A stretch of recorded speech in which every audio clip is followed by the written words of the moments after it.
My ex wants to get coffee and catch up. You're not invited, she informed me.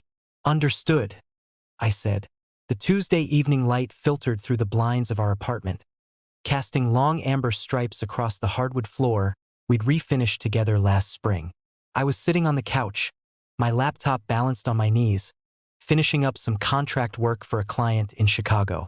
The smell of the jerk chicken I'd been marinating since morning filled the space, warm and spicy and familiar. Maya was moving around the bedroom, and I could hear the soft shuffle of her feet, the slide of hangers, the quiet hum she made when she was thinking. It was the kind of ordinary Tuesday that felt like home, like permanence, like the foundation of something real. Hello friends, before I continue the story, please support the channel by becoming a subscriber and giving the video a like. Also, let us know in the comments where you're watching right now. I glanced up when she emerged from the hallway. She wasn't wearing her usual weeknight outfit of yoga pants and one of my oversized Howard hoodies. Instead, she had on the emerald wrap dress, the one that hugged her curves just right, the one she'd worn to her company's holiday party last December. Her locks were pulled up into an elaborate high bun, edges laid perfectly, and she'd done a full face of makeup, the winged eyeliner sharp enough to cut, the highlight catching the fading sunlight. This wasn't the casual Maya who usually curled up next to me for Netflix and takeout. You look incredible, I said, closing my laptop and setting it aside. What's the occasion? She was checking herself in the mirror by the door, adjusting an earring, her movements precise and deliberate. Just meeting up with someone for drinks, she said, her tone light, breezy, too carefully casual.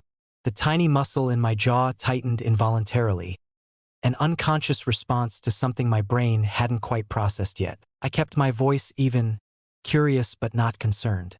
Oh yeah? Who's the lucky person getting all this effort on a Tuesday night? She finally turned to look at me, but her eyes didn't quite meet mine. They focused somewhere just past my shoulder, and her fingers played with the strap of her purse. Devin, she said, the name landing in the room like a stone dropped into still water. He's in town for a few days, wants to catch up. My stomach dropped, that familiar sensation of an elevator cable snapping. Devin, her ex-boyfriend from college, the light-skinned pretty boy with the finance job and the BMW and the Instagram feed that looked like a luxury lifestyle magazine. I set my laptop on the coffee table, movements slow and controlled. Devin? I repeated, tasting the name, letting it sit on my tongue. Okay, so what time should I be ready? This was the moment, the natural moment, where she would laugh and say I was being silly, that of course I should come, that we'd make it a thing, maybe invite some other people, turn it into a group hangout. But she didn't laugh. She looked at me then, really looked at me, and her expression was something I'd never seen before on her face. It wasn't apologetic or uncertain. It was resolute, almost imperious, like she'd already had this conversation in her head and had decided how it would go. Actually, she said, her voice taking on a strange quality, distant and cool, this is just going to be the two of us. A pause, deliberate and weighted, hung between us like a guillotine blade. You're not invited. The words didn't register at first. They were too absurd, too far outside the boundaries of what I understood our relationship to be. You're not invited, echoed in my head, bouncing around, trying to find a place to land that made sense. I felt the weight of the small velvet box in my jacket pocket, hanging on the coat rack by the door. The one I'd carried around for 3 days now, waiting for the perfect moment. The reservation I'd made for Friday at Obsidian, the restaurant where we'd had our first date, flashed through my mind. I sat there, this black man who'd spent 6 months saving, who'd called her father in Atlanta to ask for his blessing, who'd been planning a future with this woman, and she was telling me I wasn't invited to a piece of her present. This wasn't about drinks with an ex, people have history, I understood that, respected that even. This was about the deliberate exclusion, the conscious choice to draw a boundary that put me on the outside looking in. The message was clear as crystal. There is a space in my life where you don't belong, where you don't have access, where someone from my past has priority over my present. I could see the future unfolding in that moment, as clearly as if someone had handed me a script. The arguments when I objected. You're being insecure, you're being controlling, you're not the man I thought you were. The slow erosion of my self-respect if I said nothing and accepted this new hierarchy. The gradual transformation from partner to option, from priority to afterthought, from man to doormat. The death of the relationship I thought we had, replaced by something smaller, dimmer, suffocating. The hurt was there, immediate and massive, a wave that threatened to pull me under. The anger was there too, hot and righteous, demanding expression. But underneath both of those, deeper and colder and infinitely more powerful, was clarity. Absolute, crystalline, unshakable clarity. I looked at Maya, at the stranger in the emerald dress who just told me I wasn't worthy of basic respect, and I made a decision. My voice, when I spoke, was calm. It wasn't the calm before the storm. It was the calm of a storm that had already passed, leaving only still air in its wake. Understood, I said, just that one word, flat and final. She blinked, clearly surprised. I could see the gears turning behind her eyes. She'd expected anger, maybe pleading, perhaps a wounded puppy routine that would make her feel powerful and desired and in control. My acceptance, my immediate acquiescence, threw her off balance. "Oh," she said, a small frown creasing her perfectly made-up face. "Okay, well, I probably won't be too late." She grabbed her purse, her keys, checked herself one more time in the mirror. The click of her heels on the hardwood sounded like a countdown, each step marking the seconds until the door opened. She paused at the threshold, looked back at me with something that might have been disappointment that I wasn't fighting for her. Then she was gone, the door closing behind her with a soft, definitive click. I sat in the silence for exactly 30 seconds. Then I moved. The emotion was there, a roiling mass of hurt and rage and betrayal, but I didn't let it control me, didn't let it slow me down. I channeled every ounce of that energy into cold, methodical action. First, I pulled out my phone and made a call. My boy Marcus answered on the second ring, music thumping in the background. "Yo, what's good? I need that favor you owe me," I said, my voice level and businesslike. Marcus and I went back to freshman year at Morehouse. He was a real estate agent now, specialized in short-term furnished rentals. "What kind of favor we talking about?" I could hear the concern creeping into his voice. He knew I didn't call in chips unless it mattered. "I need a one-bedroom, clean, available tonight, month-to-month lease." I paused, looking around the apartment that suddenly felt like foreign territory. "I'm leaving." There was silence on the other end, then a low whistle. "Damn, brother. Yeah, I got you. I got a spot in Columbia Heights, just came available yesterday. I can have keys for you in an hour." "Appreciate you," I said, and meant it. "Text me the address." The next call was harder. I pulled up my contacts and found the name I needed. Cartier and Stone Fine Jewelers. My finger hovered over the screen for just a moment before I pressed dial. The phone rang 3 times before a smooth professional voice answered. "Cartier and Stone, this is Malcolm speaking. How may I help you?" "Malcolm, this is Terrence, Washington. I have an order pending, custom piece, order number CS 7743. "Ah, yes, Mr. Washington." Malcolm's voice brightened with recognition. "Your ring is absolutely stunning, sir. We finished the engraving yesterday. Forever starts now, exactly as you specified. You're scheduled to pick up on Friday, but if you'd like to come in earlier, I need to cancel the order and get my deposit refunded." The words came out flat, emotionless, like I was ordering a sandwich instead of dismantling my future. The silence on the other end stretched for 3 full seconds. I'm terribly sorry, sir. May I ask if there's an issue with the piece? We can make any adjustments you." "The engagement isn't happening," I interrupted, my tone leaving no room for discussion. "I understand, sir." Malcolm's voice had shifted from sales-friendly to genuinely sympathetic. "I'll process the cancellation and refund immediately. You should see the funds back in your account within 3 to 5 business days." "Thank you." I ended the call and stared at my phone. $3,000. 6 months of overtime shifts, of skipping nights out with the boys, of brown bagging lunch instead of hitting the food trucks near my office. I took the velvet box out of my jacket pocket and opened it one last time. The ring was beautiful white gold band with a princess-cut diamond, smaller than what Instagram would call impressive, but chosen with care, with love, with the certainty that she'd prefer meaningful over massive. The engraving inside the band caught the light. "Forever starts now." I snapped the box shut and placed it on the kitchen counter, right in the center, where she'd see it when she came home. Then I went to the bedroom and pulled my 2 large suitcases from the top of the closet. I worked with military efficiency, no wasted movements, no pauses for nostalgia. Clothes from my side of the closet, the suits I wore to client meetings, the casual button-downs, my sneaker collection that I'd been building since high school. Toiletries from the bathroom, careful to take only what was mine, leaving her expensive face creams and serums untouched. I took the framed photo of my parents from the dresser, the one from their 30th anniversary party, both of them smiling in church clothes. I took my books from the shelf, Baldwin, Morrison, Coates, the classics, and the contemporary voices that had shaped my understanding of who I was in this world. I left the TV we'd bought together on sale at Best Buy, left the kitchen appliances we'd received as housewarming gifts, left the decorative pillows she'd spent 3 weeks choosing. Those belonged to a life I was shedding like old skin. Each item I packed felt like a weight lifting. The apartment was a shared space, but my contribution to it had always been more than just financial. It was emotional labor, it was care, it was the constant work of showing up and being present. Now, watching my presence systematically disappear from the space, I felt something unexpected: relief. I loaded the suitcases into my car, a sensible Honda Civic that was paid off and reliable if not flashy.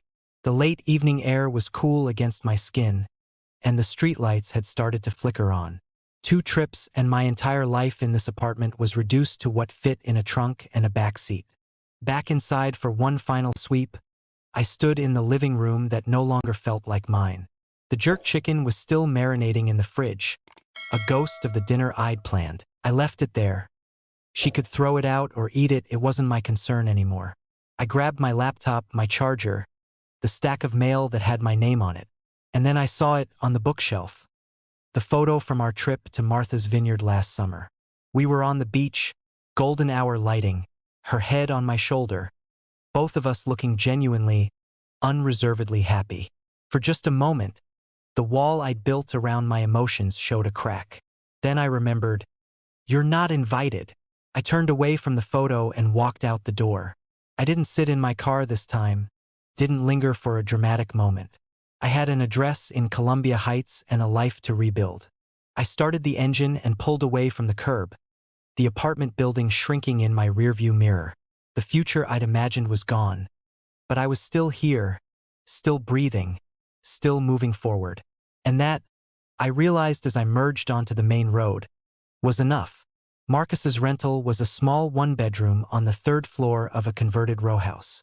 The building had character, exposed brick, high ceilings, windows that actually opened. The furniture was minimal but clean. A couch, a bed, a small dining table. It smelled neutral, like cleaning products and fresh paint, blessedly free of memories. "It's perfect," I told Marcus as he handed me the keys. He'd met me at the building, helped me carry my suitcases up the narrow stairwell. "Seriously, man, I can't thank you enough." Marcus leaned against the kitchen counter, arms crossed, studying me with the frank assessment of someone who'd known me long enough to read between the lines. "You want to talk about it?" he asked, his voice gentle but not pushy. "Because you got that look, that I'm holding it together with duct tape and willpower look." I set down the suitcase I'd been holding and exhaled slowly. "Maya's out with her ex right now," I said, the words clinical and detached. "Told me explicitly I wasn't invited." Marcus's face went through several expressions in rapid succession. Confusion, disbelief, anger. "She said what now?" "Exactly what it sounds like." I walked to the window, looked out at the street below, at the normal people doing normal things, living normal lives that hadn't just imploded. So I canceled the engagement ring, packed my stuff, and here I am. Jesus. Marcus was quiet for a moment, processing. "That's cold-blooded, brother. I'm sorry." He paused, then added with characteristic Marcus pragmatism, But I'm proud of you for not sticking around for that disrespect. We both knew what he meant. We'd both seen brothers, good men, get diminished and disregarded, accepting scraps of affection and calling it love. Pride was a complicated thing for black men. We were told we had too much of it, that it made us difficult, that we needed to be more flexible, more understanding. But there was a difference between pride and self-respect. I was standing on the right side of that line. Marcus left after helping me set up the basics, promising to check in tomorrow. Alone in the new space, I finally let myself feel it. The hurt crashed over me in waves. Physical, visceral, like someone had reached into my chest and torn something vital loose. I sat on the edge of the bed, head in my hands, and let the grief wash through. But I didn't cry, not because crying wasn't masculine or valid, but because underneath the hurt was something stronger. Certainty. I had made the right call. Maya had shown me exactly who she was, had lifted the mask to reveal someone capable of casual cruelty, of prioritizing ego over partnership. And I had listened. The first night was quiet. I ordered Thai food from a place I'd never been to, ate it sitting on the couch, watching the city lights through the window. My phone was blessedly silent. She was still out, still catching up with Devin, still existing in a world where my absence didn't matter. I wondered, briefly, what she'd think when she came home to the empty apartment. Would she notice immediately, or would she assume I'd gone to stay with a friend to sulk? How long would it take her to see the ring box on the counter? Then I stopped wondering.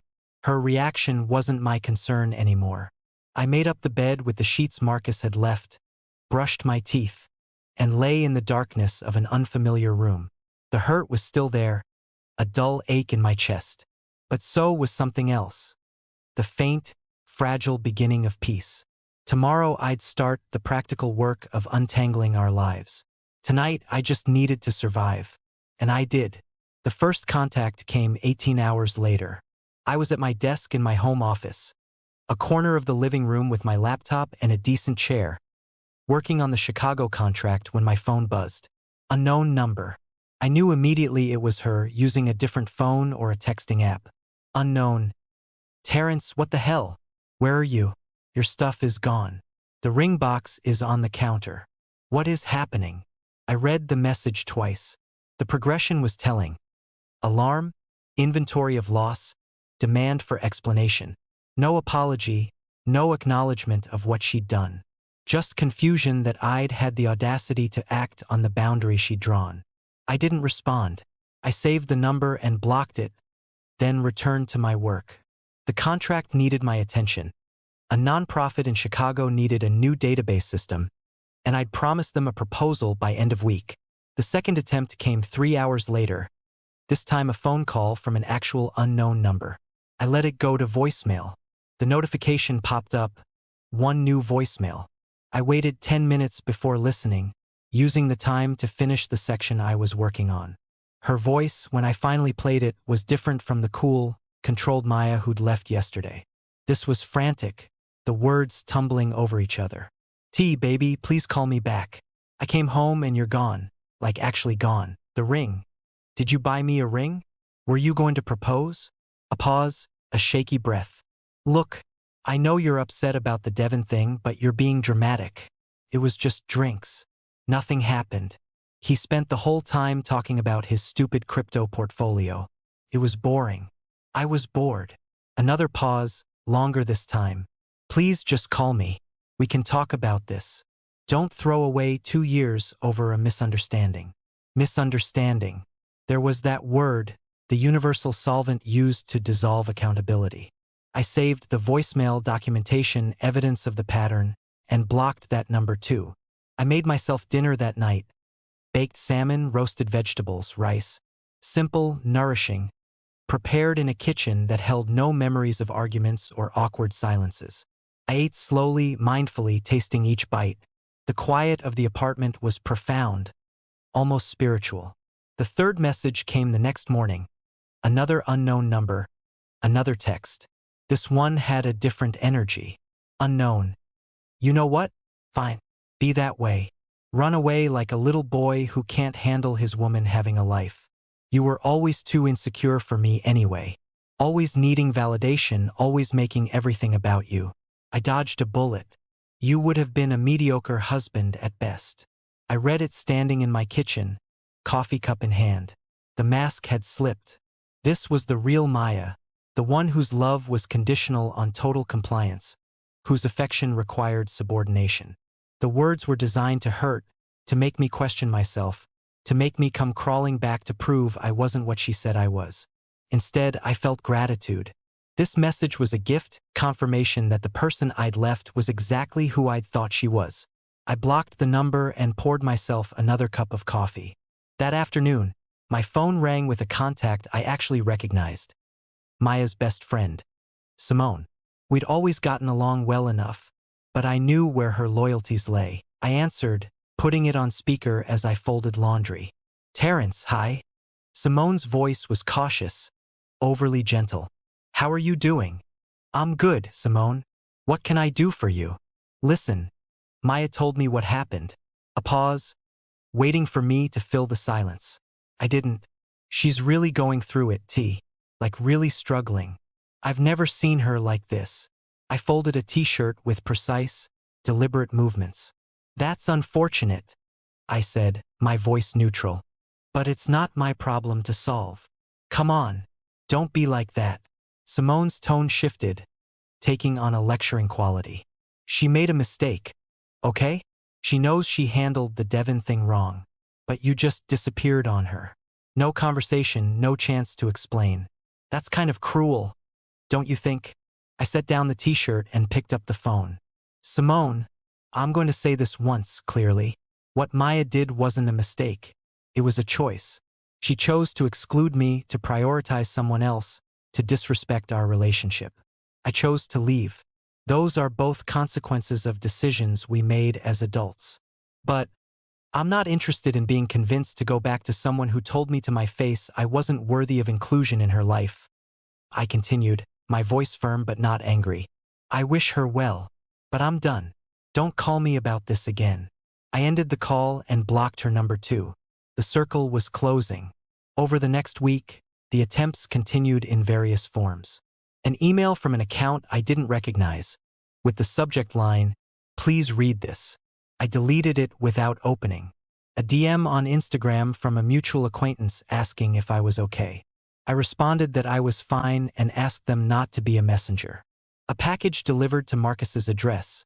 Somehow she'd found it, containing the photo from Martha's Vineyard and a handwritten letter. I gave the package to Marcus without opening it. Toss it or keep it, I don't care, I told him. But don't tell me what's in the letter. Marcus studied me for a moment, then nodded. You're doing the right thing, brother, he said. I know it doesn't feel like it, but you are. The thing was, it did feel like it. With each day of distance, the fog cleared a little more. I started to remember things I'd forgotten or ignored. The way Maya would criticize my clothes as too urban when we went to her company events. The way she'd correct my grammar in front of her white colleagues, performing respectability at my expense. The way she'd suggested, more than once, that I should soften my appearance, maybe lose the locks, if I wanted to maximize my professional potential. Death by 1,000 cuts, each one small enough to rationalize in the moment. But accumulated, they painted a picture of someone who was ashamed of parts of me, who wanted to sand down my edges until I fit more comfortably into her aspirational life. The final message came 2 weeks after I'd left. It was an email from her actual email address, sent at 2:47 a.m. Against my better judgment, I read it. Subject: I finally understand, Terrence. I'm writing this because you've blocked me everywhere else. I know you probably won't read this, but I need to say it anyway. I went back to the jewelry store. I told them I was your fiancé, ex-fiancé, and I asked if I could see the ring you'd ordered. Malcolm, the jeweler, he was kind to me even though he didn't have to be. He showed me the design on his computer. It was perfect. It was exactly what I would have wanted. The engraving made me cry in the store. And then he told me you'd canceled it the day I went to meet Devon. While I was still at the bar, listening to him brag about his portfolio, you were already gone. You'd already made your decision. You didn't yell or beg or try to control me. You just left. respected yourself enough to walk away. Devin, by the way, texted me 3 times after our catch-up, asking if I wanted to come to his hotel. When I said no, he stopped responding. He didn't want to catch up. He wanted to see if he could still have me, and I threw away something real for that validation. I think that's what I can't forgive myself for. Not that I lost you, but why I lost you. Because I needed to feel desired by someone who didn't truly want me. And in chasing that feeling, I destroyed what I had with someone who did. I know you're not coming back. I know I don't deserve for you to, but I needed you to know that I finally see it. I see what I did. I see what I had. And I have to live with knowing I traded gold for glitter. I hope you find someone who deserves the man you are. Maya, I read it twice, then closed my laptop. There was no satisfaction in her understanding, no vindication. Just a sad recognition that she'd learned the lesson too late. I didn't respond. Her growth, her regrets, her late-blooming self-awareness. None of it was my responsibility to tend. She was right about one thing. I wasn't coming back. That night, I slept deeply and dreamlessly, the sleep of a man whose conscience was clear. 3 months later, I was at Busboys and Poets in U Street, sitting across from my boy Jerome and his cousin Travis. We just finished a poetry open mic. Jerome had performed a piece about gentrification that had the whole room snapping, and now we were deep in plates of catfish and mac and cheese, the conversation flowing easily. "Man, you seem different," Travis observed, pointing at me with a forkful of collard greens. "Lighter or something. What's going on with you?" I smiled, a genuine one that reached my eyes. "Just living, man. Got a new place, work's going well. I'm good." "He's free," Jerome said, grinning. "Dumped that woman who was always trying to make him into somebody he wasn't." He turned to Travis. "You should have seen it, cuz." He walked away like a boss. No drama, no drawn-out fights. Just peace out. We were laughing about something else entirely when I saw her. Maya. She was near the entrance with Simone and another woman I didn't recognize. She was thinner than I remembered, and there was something brittle about her smile. Our eyes met across the restaurant. I watched the recognition hit her, watched hope flare in her expression. She said something to her friends and started walking toward our table. "Oh shit," Jerome muttered, following my gaze. "You want me to run interference?" "Nah," I said calmly. "It's good." She approached slowly, clutching her purse like a shield. "Terrence," she said, her voice soft, almost pleading. "Hi." I nodded, polite but not warm. "Maya, how are you?" "I'm." She trailed off, seemed to gather herself. "Can we talk? Just for a minute." Jerome and Travis were watching this exchange like it was a playoff game, but they had the grace to pretend sudden interest in their phones. I gestured to the empty chair at our table. "Sure." She sat, but perched on the edge like she might need to flee. "You look good," she said. "Really good. Happy." "I am," I replied simply. It wasn't a boast, just a fact. "I've been thinking about you," she continued, her hands twisting in her lap. "About us. About what I did. I wrote you that email. I don't know if you—" "I read it," I interrupted gently. "It was honest. I appreciated that." Her eyes brightened with desperate hope. "So you understand? That I know I made a mistake? That I've changed?" She leaned forward slightly.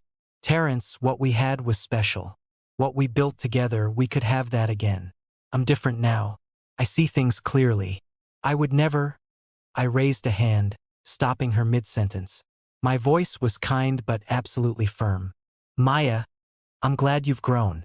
I'm glad you learned something from what happened. That's good for you and whoever comes next." "Whoever comes next?" She repeated the phrase like it was in a foreign language. "What does that mean?" "It means that was a different life," I said, holding her gaze steadily. "That person, the man who was planning to propose to you, he existed in a different timeline. I've made peace with everything that happened. I've built something new." I paused, letting the next words land with their full weight. "And you're not in it." The color drained from her face. "You can't mean that," she whispered. "After everything—" "I do mean it," I said, And there was no cruelty in my voice, no satisfaction. Just calm, absolute certainty. I wish you well, Maya. I genuinely hope you find what you're looking for. But it's not going to be with me. She sat frozen for a long moment, and I watched the hope die in her eyes, replaced by a devastating understanding. She was seeing, perhaps for the first time, that consequences were permanent, that some doors, once closed, don't reopen. She stood slowly, mechanically. Okay, she managed. I understand. She looked at me one more time, memorizing or grieving. I couldn't tell which. Goodbye, Terrence. Take care of yourself, I said, meaning it. She walked back to her friends, who immediately clustered around her. I watched them leave, Simone's arm around Maya's shoulders. Jerome let out a low whistle. Damn tea. That was cold-blooded. Nah, I said, picking up my fork and returning to my food. That was clarity. Travis raised his glass of sweet tea. To clarity, then, and to knowing your worth. To knowing your worth. Jerome and I echoed, glasses clinking. The conversation moved on to other things. Jerome's upcoming poetry competition, Travis's new job, plans for a trip to see the Nationals play. The evening continued warm and easy, full of the kind of genuine laughter that comes from being exactly where you're supposed to be. I was present, fully engaged, alive in my life. The past was just that, past. And the future, wide open and mine to build, stretched out before me like an open road. When I left busboys and poets that night, walking out into the warm DC evening, I felt it, complete, unshakable peace. The kind that comes not from having everything you wanted, but from being everything you needed to be. I'd chosen myself. And in doing so, I'd found something Maya's return to my life could never give me: freedom. Thank you for watching all the way through. There's another story to your left screen. You'll enjoy it more than this one.